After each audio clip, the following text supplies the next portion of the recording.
Hi guys, I wanted to introduce the next art lesson to you today to give you time to think about it.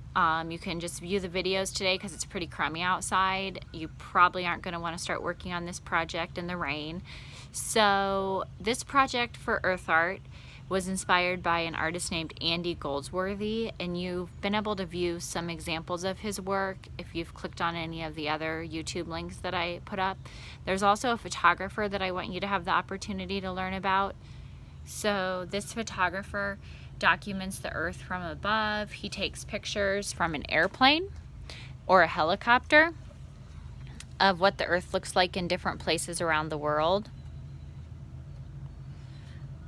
He talks about environmental impacts of how humans affect the Earth. With Earth Day coming up, I thought you guys might want to learn a little bit more about Jan Arthus Bertrand or look at his work more. But I usually have this book in my classroom, so you guys have had the chance to see it if you've gone to my bookshelf. So Earth Art is collecting things from your yard, going to a park, and you can take scissors, you can take a bucket, you could just throw things in a pile on your porch. So I walked around my yard with a bucket and a pair of scissors and collected stuff, and I showed you my collection and how I organized it on my porch in a picture. And once I did that, I started to just look at my materials and think about how I wanted to use them. So there's my bucket, there's my scissors, and that's what I have left. And these are my examples of my radial design. So a radial design is an art project that starts from a middle point and shows symmetry from that middle point. So I tried to use the same branches at the same places to show symmetry. So I tried to use the same flowers down here. I tried to use the same leaves in the same places. It's kind of hard to show symmetry great with plants because sometimes like the stems just go the way they want to, and I liked that about this project, so I just kind of let the stems go the way they wanted to. It's not perfectly symmetrical, but a radial design goes from the middle and goes out.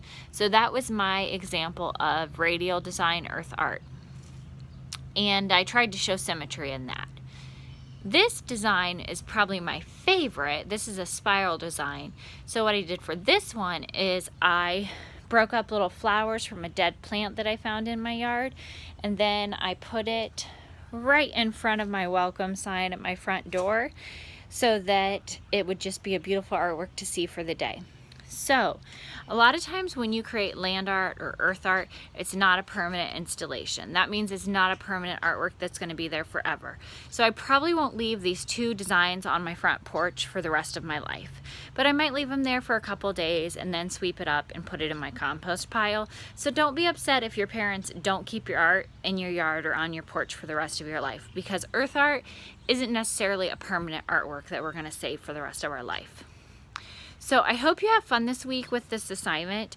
I thought it'd be something different that you couldn't do in the classroom because we don't go outside and just like cut all the leaves off the playground. So this wouldn't be something that I would do with you guys at school, but it's something that I think would be really fun for you to do at home. So I can't wait to see your pictures in my email or on my Google Classroom. You can be in the picture, you don't have to. You can tell me if you did a radial design or a spiral design. You can tell me if your art shows symmetry. All those things would be great to hear from you. Work on it anytime over the next week. This is going to be your last art assignment before spring break. So please do your best, and I can't wait to see what you submit. So have a good day, and I will see you soon, I hope.